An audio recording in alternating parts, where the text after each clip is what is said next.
fantastic. This is GT Racing right now. He's got traction, he's got rid of the outside of both of them! Maloney! Oh, he's taken Anderson! Anderson's up top! Oh my god! Oh! Big crash! Oh my goodness, half the field's gonna get rolled! It's very close. These guys are want to make their way through the field very quickly. Oh, there we go! Oh no! That's massive! This is it! This is over! I can't believe this! Oh my god! God, what?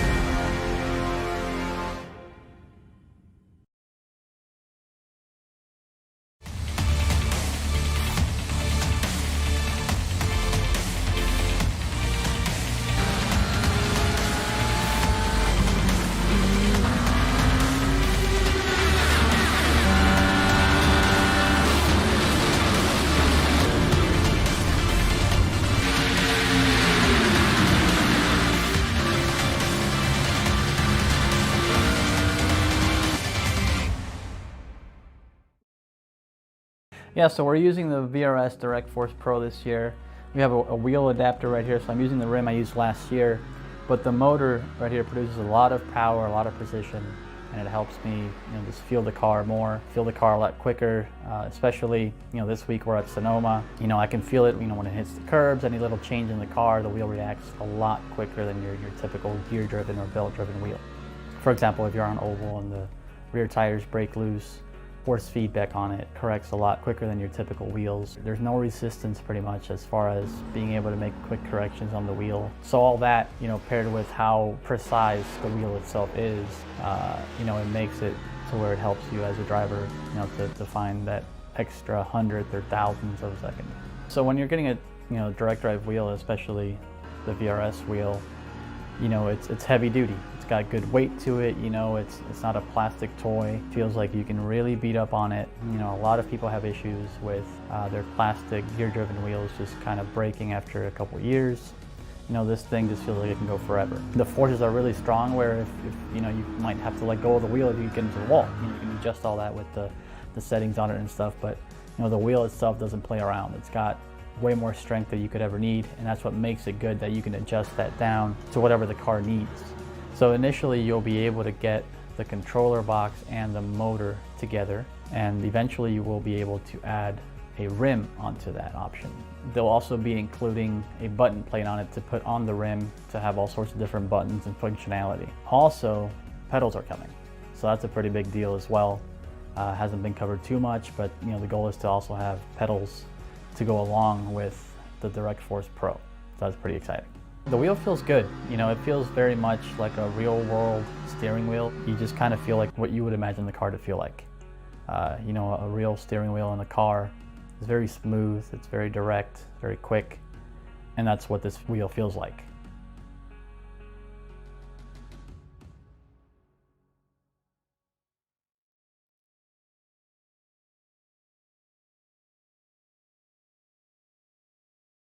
Welcome one and welcome all to Virtual Twin Ring Motegi for week 2 of the Virtual Racing School GT Sprint Series here on the iRacing service. What a race we've got coming up here. Another 40 minutes of GT3 action on a Wednesday night. We saw a great race at Road Atlanta last week, but now they move to a very different circuit. The Twin Ring Motegi track in Tochigi Prefecture in Japan. Built as a test track for Honda in 1997, it has since become one of the premier venues in Japan for motorsport. MotoGP in particular has raced here plenty in the past. My name's Reese Gardner. Joining me in the commentary box is Bradley Wingard once again. Brad, you're a married man now, but back into the sim once again and ready for some more GT3 action. Yeah, good evening, Reese. It's great to be back. Of course, I was away last week. I managed to catch up on the action, and there was action aplenty, so I'm hoping we get similar tonight. Twin Ring Motegi doesn't get as much love as I think it needs. It's one of my favorite tracks, so I'm very much looking forward to it tonight. As am I. That is the track we're racing on tonight. I think, yes, I agree with Bradley.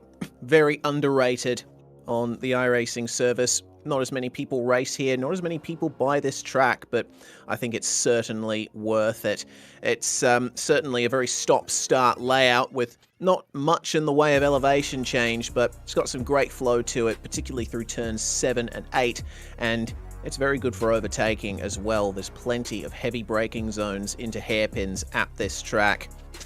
Certainly, it's going to be tough in GT3 machinery. An awful lot of straight line time spent on the throttle, which means the fuel's going to be used up quite a bit, but we should be expecting roughly the same in terms of strategy. Brad, one pit stop for everyone tonight at some point in the middle of the race. Yeah, pit window is going to be very similar, like you said. Between 17 to 16 laps is the pit window, 22 lap race, and pit entry here is a lot more technical than you think. It catches a lot of people out, so hopefully everyone's been practicing that throughout the week. Yeah, you would have spied that on the track map when we showed it. You actually have to navigate a chicane on your way into the pits, and it's a very tight one indeed. It's very easy to cut straight across the grass there and nab yourself a slowdown. Well, we're in qualifying at the moment, And all the drivers are out there trying their best to set their best times possible for the grid. And being careful to avoid the dreaded off-track 1x. Current fastest time in the session is Rico Zarelli, who manages to set a 1 minute 48.5, but he is pipped by Stefan Zender, the number 1 car in this session, who we have been taking a look at actually this entire time. That's a brilliant time there from Zender, 1 minute 48.1, and Robert Kindervarter not quite able to pip him at this stage. Slaven Frusina, who we saw racing last week at Road Atlanta for Geodesic Racing, about to cross the line, but I don't think that's going to be a representative lap time there. I think he's made a mistake somewhere along the way, and to boot, he got an off-track at the final turn, I think. So only 1 lap to go there for Slaven.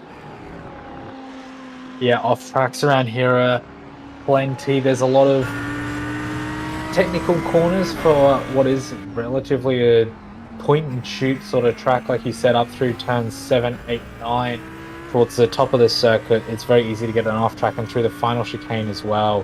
There's a lot of room as we head back under the speedway track into turn 12. You can use a lot of the runoff there on the outside before turning in, but other than that, it's a very, very off-track heavy track is Twin Ring Motegi.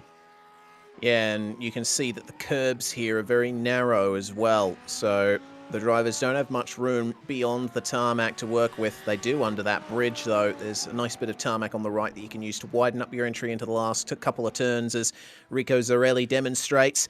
Let's see if this is going to be an improvement on his 1 minute 48.692 for Rico Zarelli. It's a 148.647. Unfortunately, not going to improve by much. He remains there in 6th place with Massimo Locatello pipping him, and then Finn Marks improving as well from 7th to 5th. So plenty happening out here in the qualifying session at the moment. 1 minute 49.0 for Thomas Hora, and that's going to be good enough for 11th so far. And Vitali Yuse making his way into the 9th position as well at the end of the session. Kelvinder Singh Sidhu, one of the final drivers to set a time in this session. 1 minute 50.5 the time that he was on. 1 minute 50.3 is the time that he improves to, and that puts him up into 19th. So we're only seeing incremental improvements at the moment, Bradley. It seems that the track's given all it can give. Yeah, a lot of these guys are just running their laps to have them finished. We have 3 cars still running in qualifying. Claire Mason has not started her qualifying run yet at all, with just over a minute to go. There's not really much point coming out now, but only really 1 car, 2 cars able, like within range of finishing their last qualifying laps if they choose to now.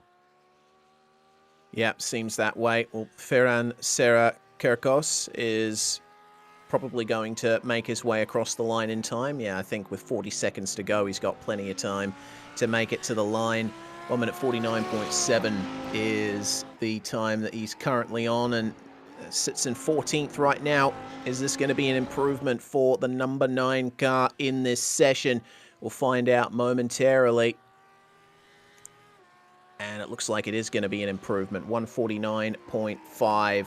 That's going to make him remain in 14th place, but still an incremental improvement at the end of the session, which is good to see.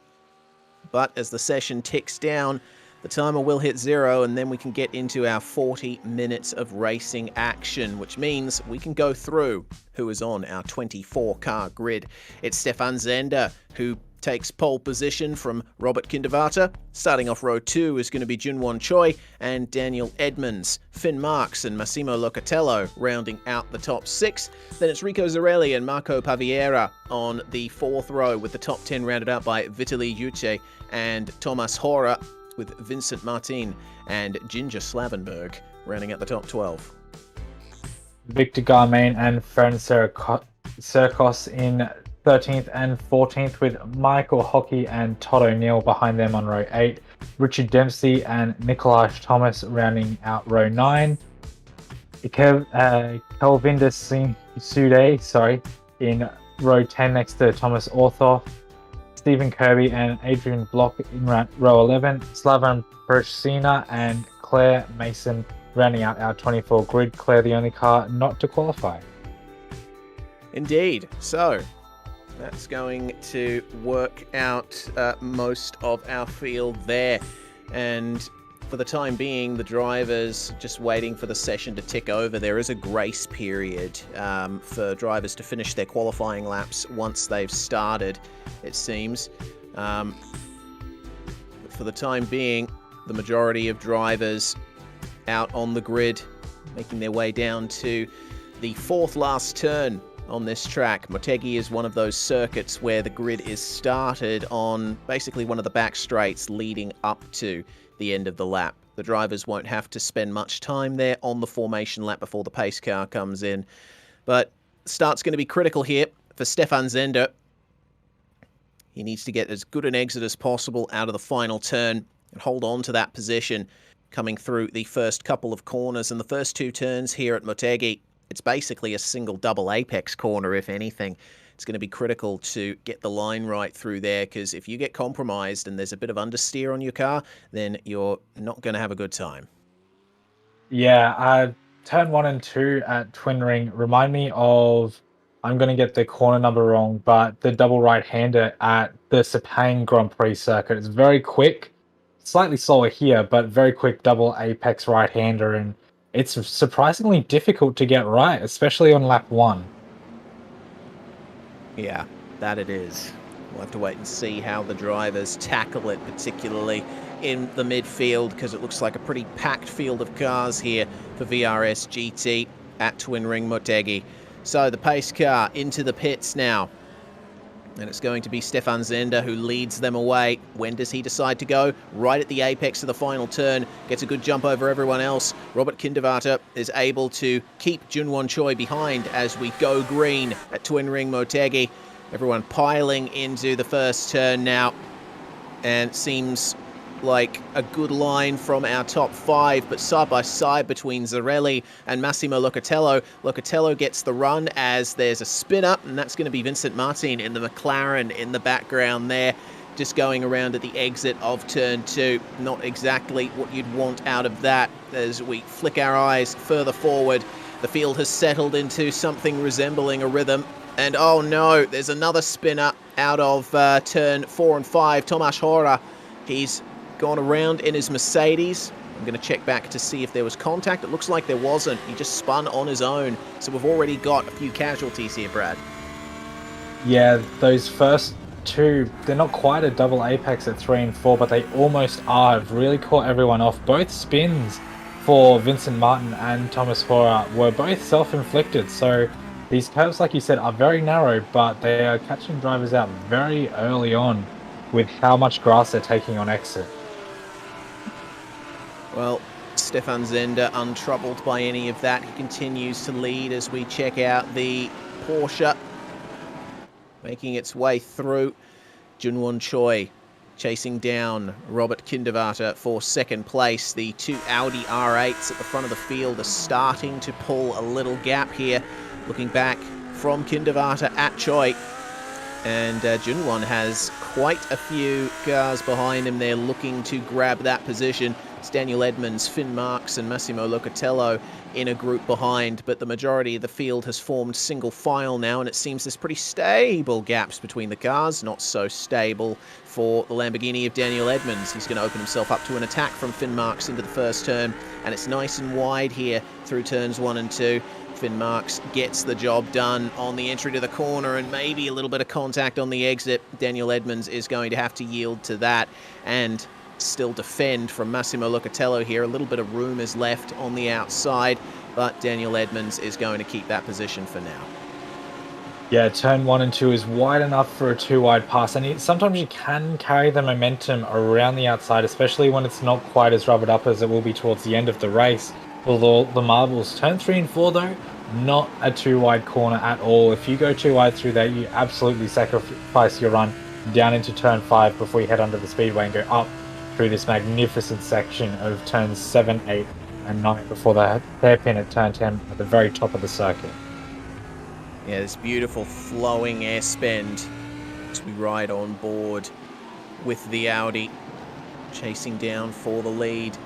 The number 2 car of Massimo Locatello, still trying to find a way past Daniel Edmonds here, but not much going on in terms of that position. Finn Marks just ran ever so slightly wide in the Audi, just up ahead of them, but it doesn't seem to have compromised him all that much. The top 3 starting to break away from the rest of the field here, on board with Junwon Choi, and he's keeping those 2 Audis of Zender and Kindervarter honest, because starting to pull a gap of about 2 seconds to Finn Marks behind. So it's basically the top 3 and the rest of the field right now.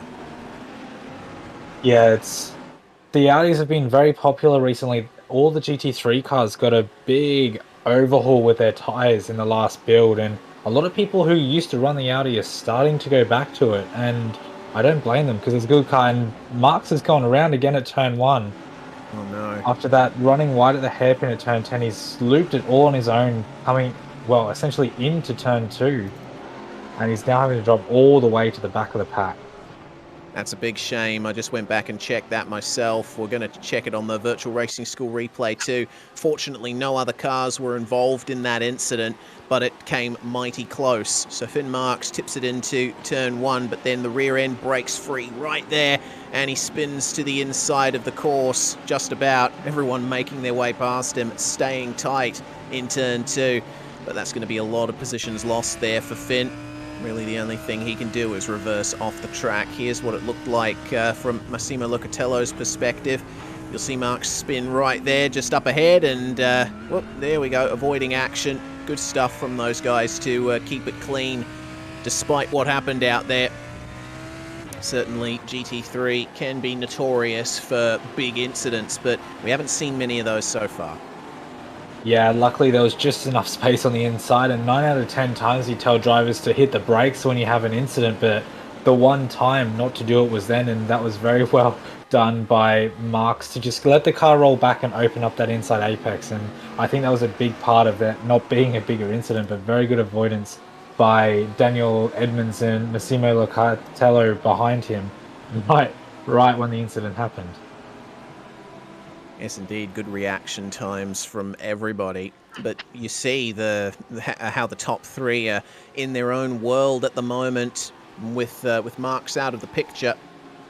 That's an even greater gap behind to the Lamborghini of Daniel Edmonds, who holds on still from the pursuing pack behind.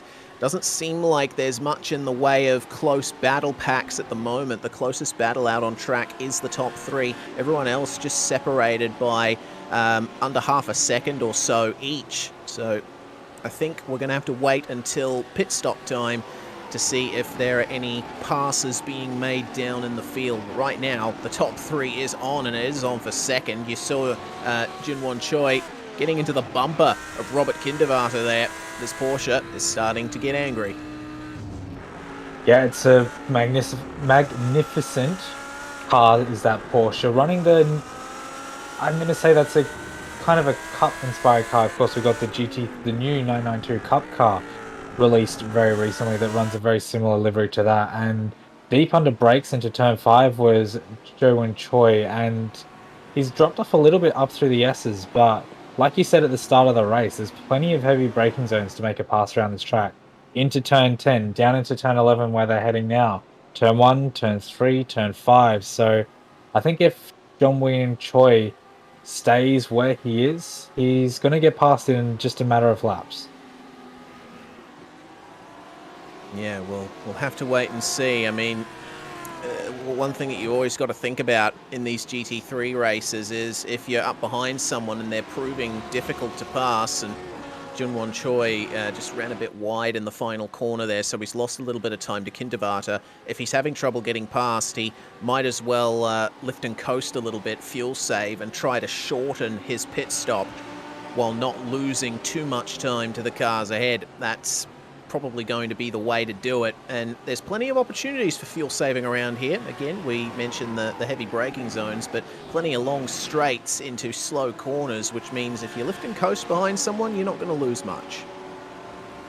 Yeah, that's exactly it. And because of those long straights, you do get the draft as well. So there's not too much of a top speed deficit going into those lifts and coast either. And Robert Kindervater is definitely not fuel saving at the moment because he's caught right back up to Stefan Zender in front after dropping away a little bit last lap when he was under pressure. But top three even starting to slowly break away from each other now. But the two Audis still out in front are, I think, closer than they were last lap. But please do correct me if I'm wrong. I'd say that they are a bit closer, if not the same. But with that run through turn 9, Robert Kindervater loses a bit of time. We flick our eyes back, though, to what is a very close battle in the midfield. This is the battle for 9th. Ginger Slavenberg is going to have to defend here from Victor Gramant into the turn 10 hairpin, and he certainly does that very nicely. That Ferrari actually looking quite docile into the slow corners. Maybe that's helping Ginger with his momentum down into turn 11. I think the drivers are just too far back to get any moves done here into the braking zone. You have to absolutely nail the exit of turn 11 and hope that your rival makes a mistake if you want to pass into the next corner. And on board in this final section, it's so hard to get the car slowed down for that final chicane. You're braking and turning at the same time through the left-hand kinks, and it's very easy to get some understeer, lock up a brake. These cars do have ABS, but you can still lock them up and spin if you try hard enough. Yeah, it's very easy to do, especially when you're turning the car. The Audi is very, very susceptible to that, as we saw a couple of laps ago into turn 1.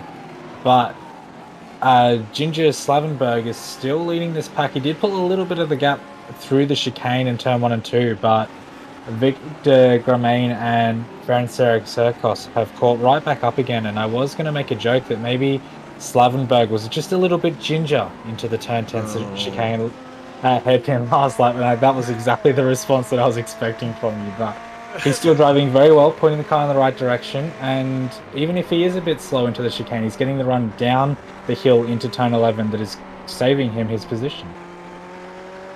It is indeed, and if you looked at the Audi in the background there, showing that it's very difficult to maintain momentum through these high-speed S's in the middle of the circuit. Virtual Racing School replay, though, something has gone on here in one of the BMW's cases, potentially. Nope, we flick forward to the Merc and the BMW. Michael Hockey getting chased down here.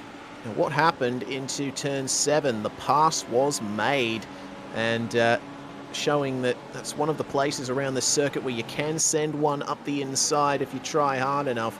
It is a proper braking zone, sending yourself into that S-bend. It's almost a fast chicane. But it looks like the Lamborghini is back ahead by the time we get back to live pictures.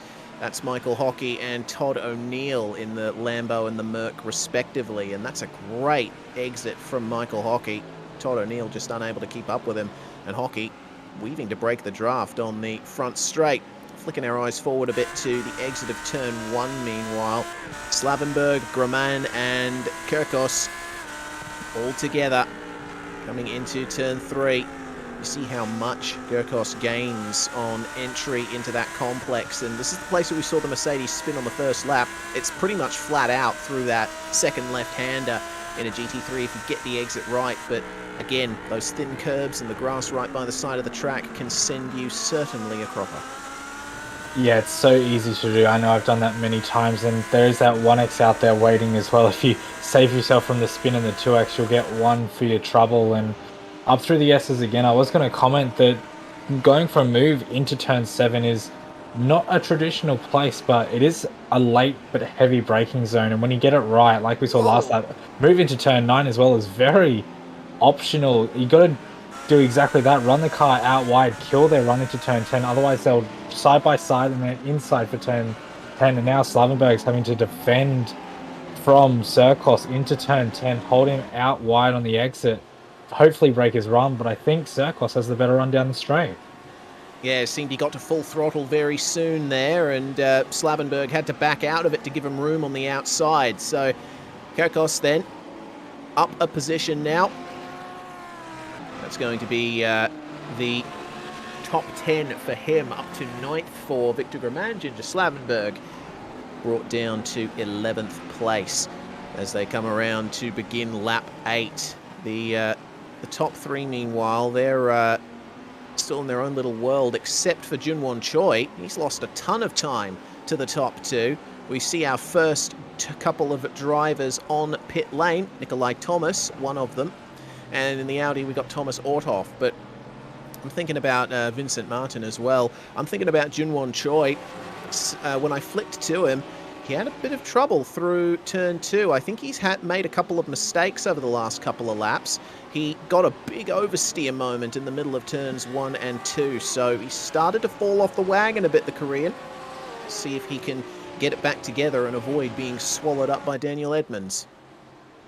Yeah, looking at last laps, like lap times, it just seems to be, like you said, a couple of little incidents that are just slowing him down a bit. Everyone in the top 7's running mid to high 49s. He was a 50 dead, so he's not massively off the pace, but that's the sort of time difference you think, okay, they might have had a little bit of an oversteer moment or might have just missed an apex. So a couple of those mistakes add up to the 2.5 second gap that he's trailing, 3 second gap that he's trailing behind now, and he's under attack from Daniel Edmonds down the hill. So not a good couple of laps. Might be fuel saving as well, but I'm sure he's going to want to hit the hurry up button and get back to this lead duo. Yeah, I mean, we do mention fuel saving being a thing sometimes, but yeah, if he's fuel saving that much, I would question the strategy, because the race is only 40 minutes and you won't need to save that much fuel. But you can see the gap right there, the 2 Audis keeping each other honest at the front of the field, and then the Porsche pursued by 2 Lamborghinis.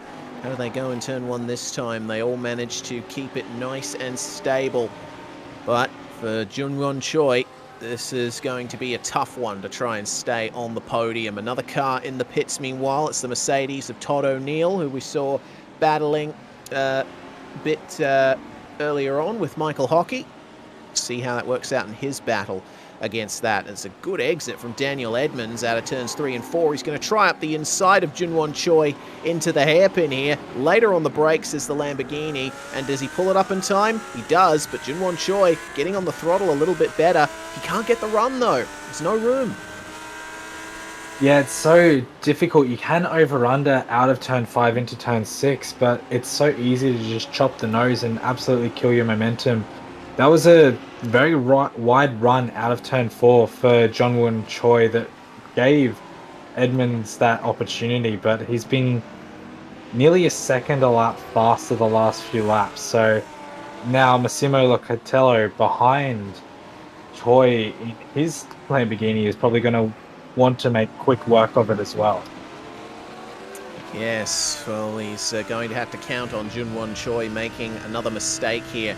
And Choi is running very high for his iRating. Of course, this being an official series, the numbers that the cars carry are determined by iRating. So car 1 has the highest iRating in the session. That is Stefan Zender. Junwon Choi is car 13. So that basically means that the system predicts he'll qualify around 13th place. But he's punching above his iRating weight here, is Junwon Choi, which is good to see, even if he doesn't end up finishing on the podium and not fighting back with those Lamborghinis. I think he can still be happy with this result. He'll get a good iRating haul from this. Yeah, absolutely. And at the end of the day, a lot of people will say iRating doesn't mean much, and I think Junwon Choi is a perfect example of that, as he does make another mistake, unfortunately. Lets Massimo Locatello in, and he's going to let Rico Zarelli through as well. Maybe goes to the inside, late dive, but decides better of it. Probably a smart idea, because it is a braking zone, a heavy braking zone for a pass, but not quite from that far back. No. Yeah, you can see Rico Zarelli's thought process there. Do I? Don't I? Yeah, probably best to leave it for a bit. But we'll see how much a bit ends up being as we check in on the battle for 9th, Brahman and Kirkos. Thomas Orthoff and Nicolaj Thomas, the last 5 cars that have pitted, but no one in the top 16 have pitted as of yet. as of yet. Are we still live? Righto. Unfortunately, we have experienced some technical issues. We do apologise for that. We'll be bringing you radio comms for the time being. I'm looking at Rico Zarelli in position 6. He's right on the back of Junwon Choi, who's continued to fall down the order there. The Audi right on the back of the Porsche coming into turn 9. And both of them managing to hook up the apex very nicely. Junwon Choi using the rear end weight distribution of that Porsche to his advantage. Some magnificent traction in that number 13 machine. But I think he's running on borrowed time here as Junwon Choi. Very strong at the start, but starting to fall off in terms of pace. Yeah, that Audi is looking very racy in both its livery and its driving style. Rico Zarelli very close going into the turn 11 apex and drops off a bit on exit because of that rear engine mount, like you said. But Zarelli is still within the half a second, not quite enough to take a send into turn 1, turn 2, maybe turn 3, but probably turn 5 if he gets a good run. And it's probably a good thing that we're doing SimSpeed Radio because my mum always said I had a face for radio. So, mum, I made it. My But God. Zarelli's still there, haunting Choi into turn 3, and Marco Paviera now in the pits from 14th as well. Indeed. I'm seeing that Todd O'Neill back out on track at the moment, currently in around position 18, harassing the back of Kilvinder Singh Sidhu, and gave him a little bit of a hurry up coming into turn 11. Looks like he's going to make the move into turn 1. Goodness me, I just saw a big swipe to the inside for Kelvinder Singh Sidhu to try and go defensive. But maybe that was an over-aggressive move because it's brought Finn Marks back into it. Finn Marks, of course, going for a spin earlier on and fighting his way back up. Singh Sidhu going defensive now into turn 3 versus Todd O'Neill. And it looks like O'Neill couldn't hold on around the outside. He ended up having to let Finn Marks by as well. He's going to come under some big pressure from Claire Mason in the McLaren. But Kelvinder Singh Sidhu not getting a very good exit. He's getting passed by Finn Marks into the hairpin now. And this 4-car train is looking a bit like the wacky races at the moment. Yeah, it really is. I was worried that Finn Marks was going to make that 3 wide into turn 3. I was going to have an aneurysm. But I'm not sure why Singh Sidhu hit the brakes coming out of turn 3. He might have had a slowdown, but I couldn't see where that would have come from. And Marks is now pulling away from these guys quite rapidly, trying to absolutely check out as quickly as he can. But Todd O'Neill right on the bumper of Singh Sidhu into turn 10.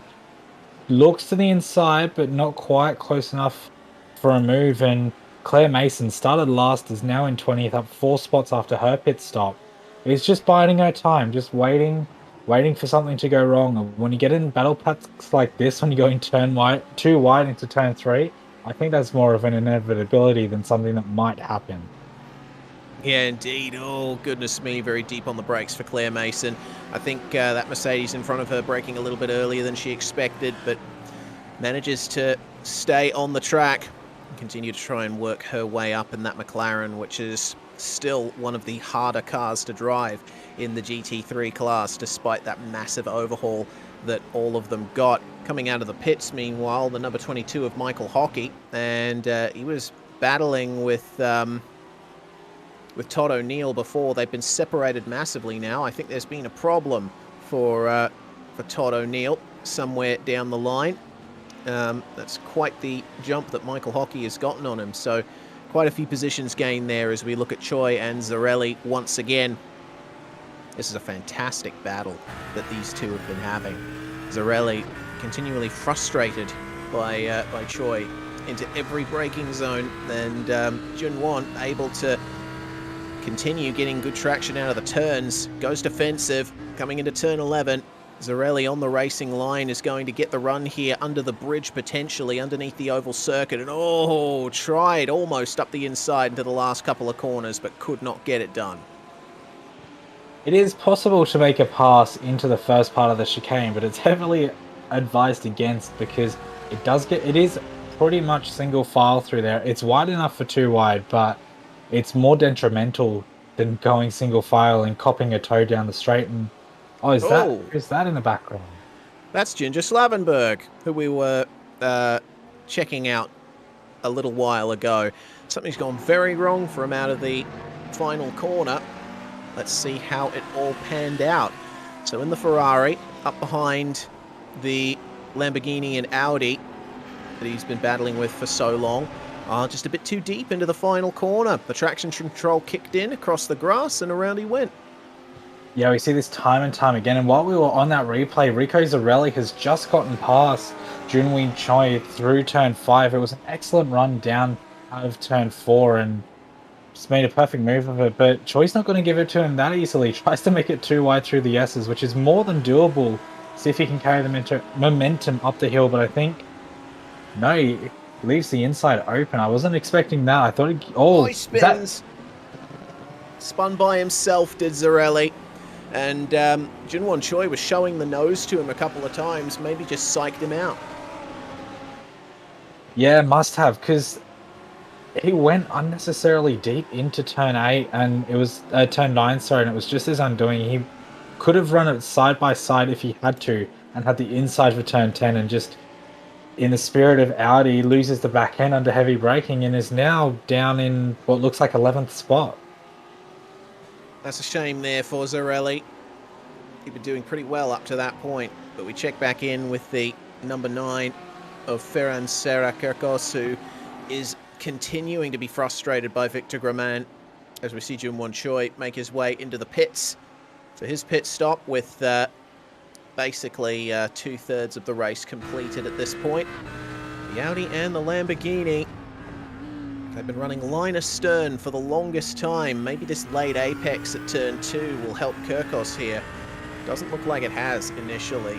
Got on the throttle a little bit later, but just lost too much on the initial turn-in to make any impression on the Lamborghini ahead of him. There is Junwon Choi. He's come out in 10th place. And Circos has just spun. Sorry to interrupt. He spun himself. Very similar to Zarelli's accident. Just too hot into turn 3 and just loops it. He catches some of the grass, sorry, and just loops it, thankfully off the racing line, but that's going to cost him big time as well. Yeah, absolutely is. And we're hearing that Junwon Choi's trip into the pits was actually a drive-through and not a pit stop. I did notice that he'd been using quite a bit of the grass in this race, so he's obviously triggered the incident limit before you get a drive-through penalty. And if he gets too many, it might be a disqualification. So Junwon Choi is going to have to be very careful here today not to make any more mistakes like that. Massimo Locatello we ride on board with, making his way down into turn 11, chasing down Daniel Edmonds. These two Lamborghinis have been with each other for the majority of the race as well, and that is Edmonds going for the pits. And he manages to get through the pit entry chicane nicely before the limiter kicks in. See how this stop goes for Daniel Edmonds and whether or not Locatello can overcome him.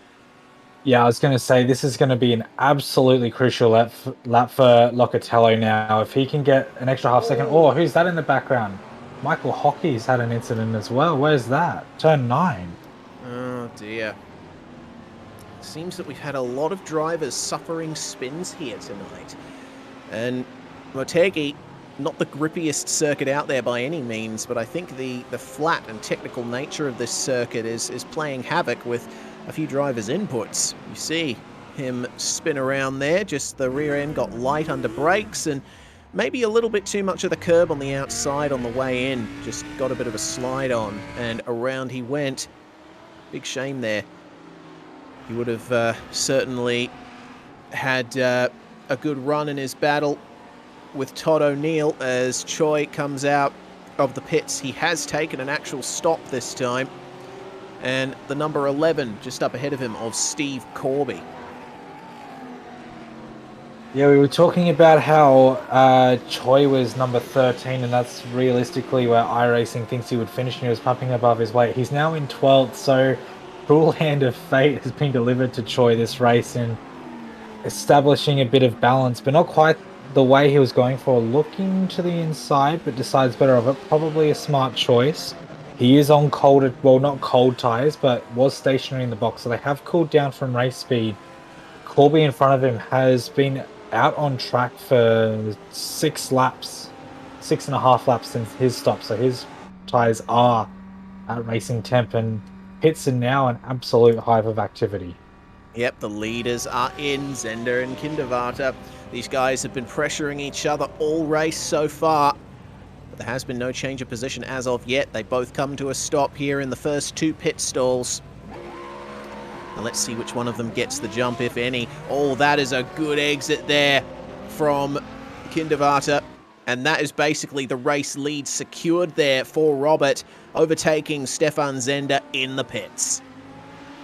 Yeah, there was not much in that at all. I'm not sure if your timing says the same as mine, but 0.3 of a second faster for Kindervarter over Zender, and he was 0.4 of a second coming out of turn 2. Sorry, brain no work today.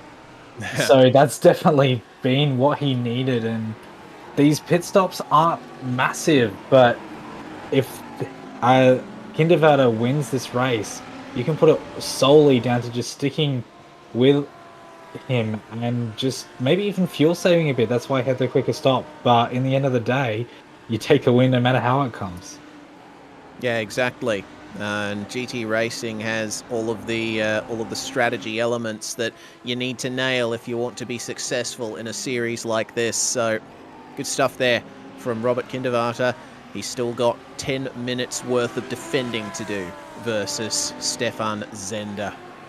So that's the lead for the time being on corrected running order.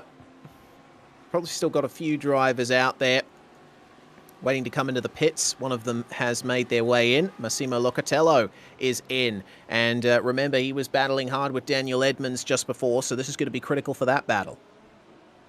Yeah, Locatello set his fastest lap of the race last lap, so he's been absolutely flying, getting the maximum out of that light car. Edmonds comes through turn 12 now, into turn 13 and 14. The final chicane, so crucial for him to get this run right. Locatello's still in the pits. He's out of the pits, so he's absolutely reaped the rewards. It drops down, it's a second now, but plenty of gap. That was an absolutely perfect 2 laps by Locatello to get the jump on Daniel Edmonds. Certainly was, and that is the overcut in action in a series like this where tyres are not critical. And oh dear, that is the Mercedes there of, I believe, Todd O'Neill battling with Claire Mason. Ended up losing the position to the McLaren there, and starting to fall back down the field here in this fight in the solid midfield. The battle for 13th on back. They've got Ginger Slavenberg just up ahead of them as well, so there's plenty of positions to be gained if one of these drivers makes a mistake in the wrong place.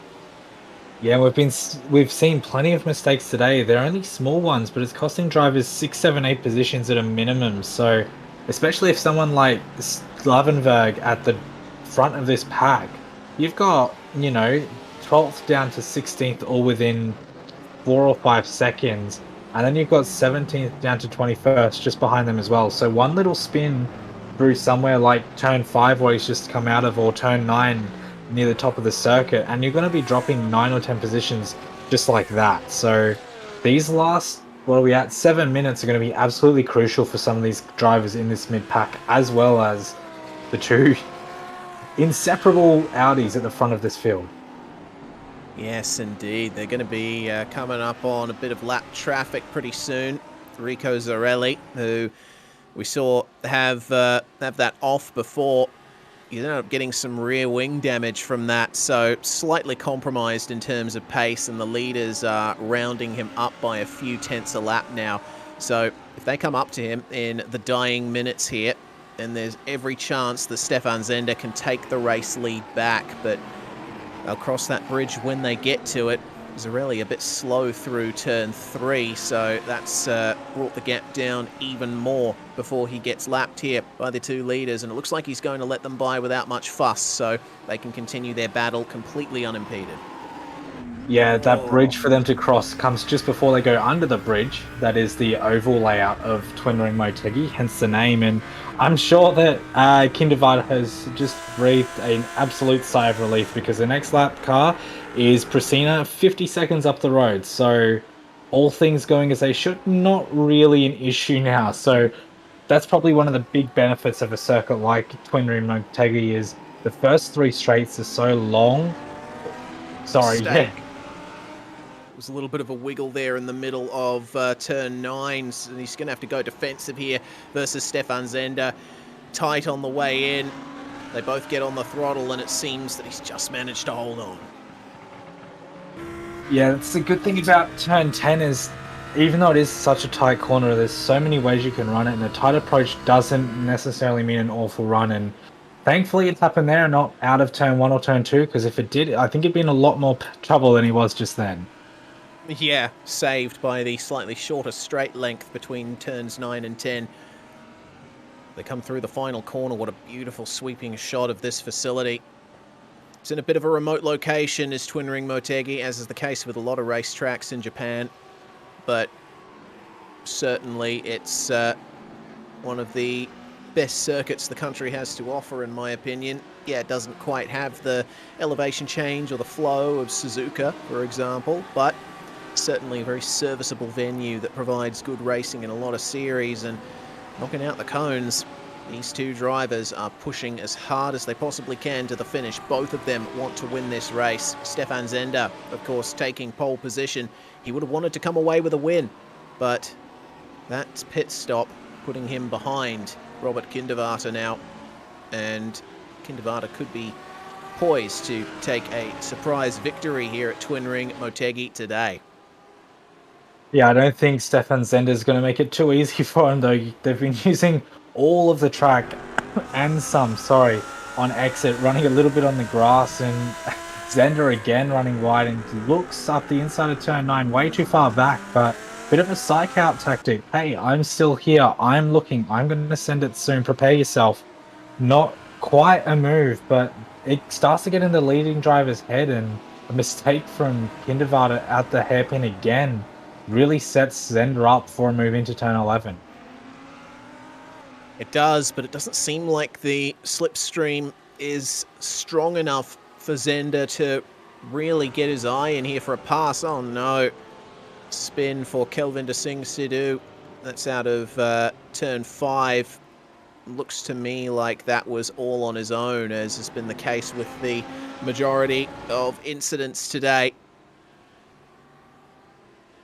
But coming across the line, our two leaders to begin the 21st lap of this race, and with 3 minutes left in the session, looking like this is going to be the penultimate lap.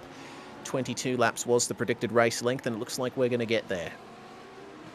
Yeah, 4.8 kilometers of this circuit. They're about 800 meters a kilometer in, so only really, I don't know, quick math, 8.6 kilometers to go for Robert Kindervart to get this win. And Zender again running wide out of turn 4, trying to maximize that speed, and probably a bit counterintuitive really, but he's still there. He's within 0.2 of a second, about the same as he was last lap. They were 3.5 tenths when they crossed the line, and his braking into turn 5 has been absolutely phenomenal. I don't think he'll go for it into 7. If he does, he's very brave, but might have another look at 9, or he might set up for a move out of turn 10 into turn 11, but you don't want to make your move too early and compromise your run, and you don't want to... Oh, he's late look there. Ken Kindervart went wide to let him go. They're now going to be side by side up to turn 10, but Kindervart still with the defensive line into turn 10. Yeah, that psych out tactic from last lap was a full setup this lap. It nearly worked as well, but unfortunately ruined Zender's run out of turn 9 into turn 10, and the inside prevails 9 out of 10 times. Not quite close enough into turn 11 again, though. He's looking, though. Oh, there's a big send. I apologize.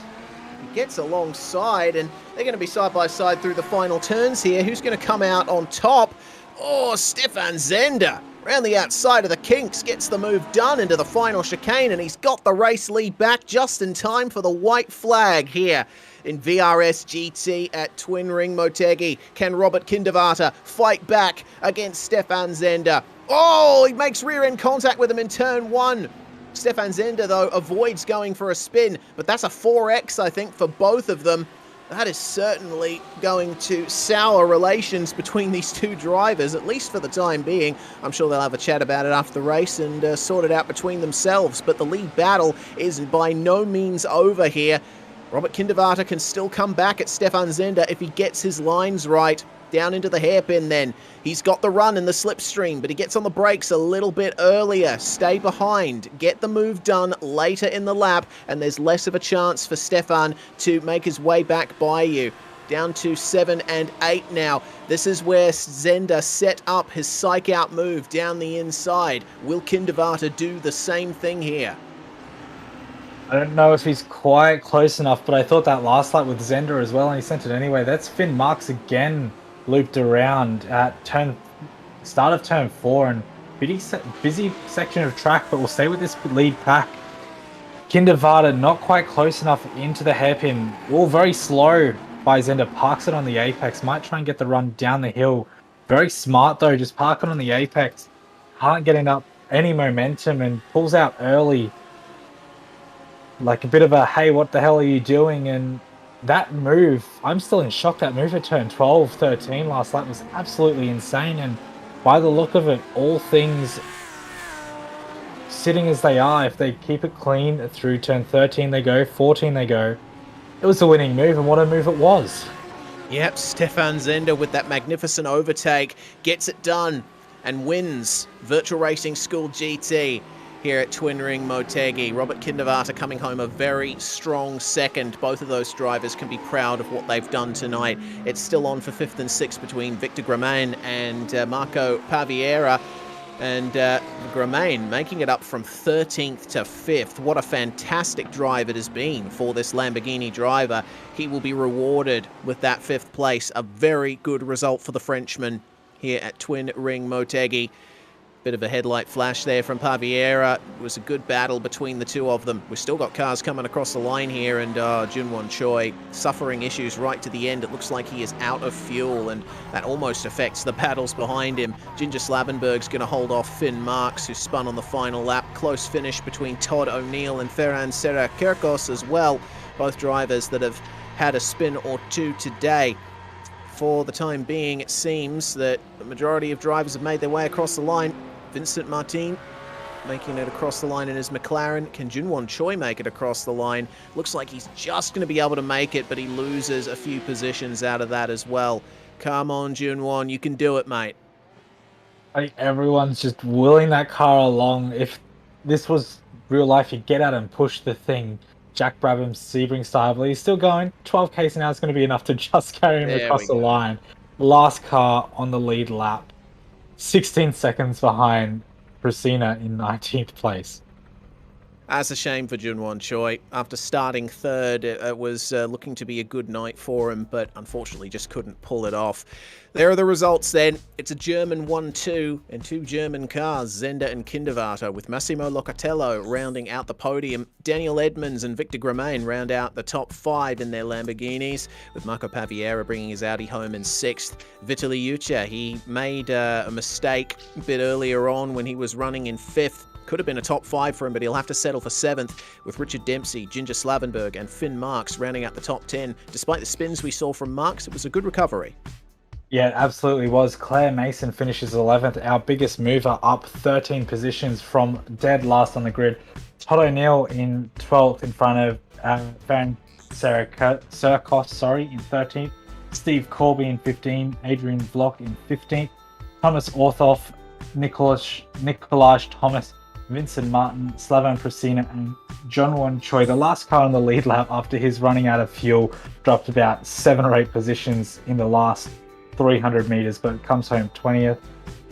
Kelvinder Singh Sidhu finishes the lap down in 21st. Rico Zarelli also 1 lap down in 20 seconds, and Michael Hockey and Thomas Hora both early retirements from this race.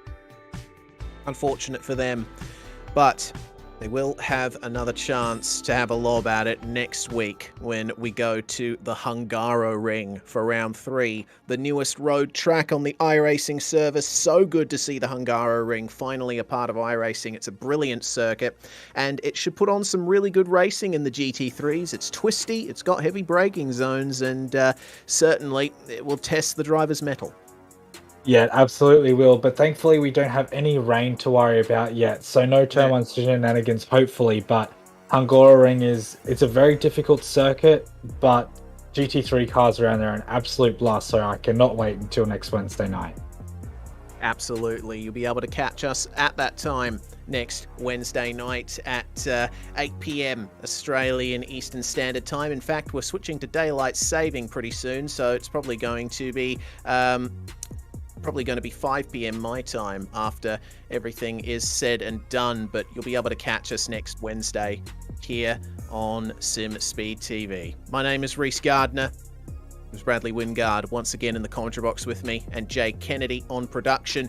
Stefan Zender taking the win from pole position. Can he pull it off at the Hungaroring next week? Will we see him in our split next week? We'll find out, same as you.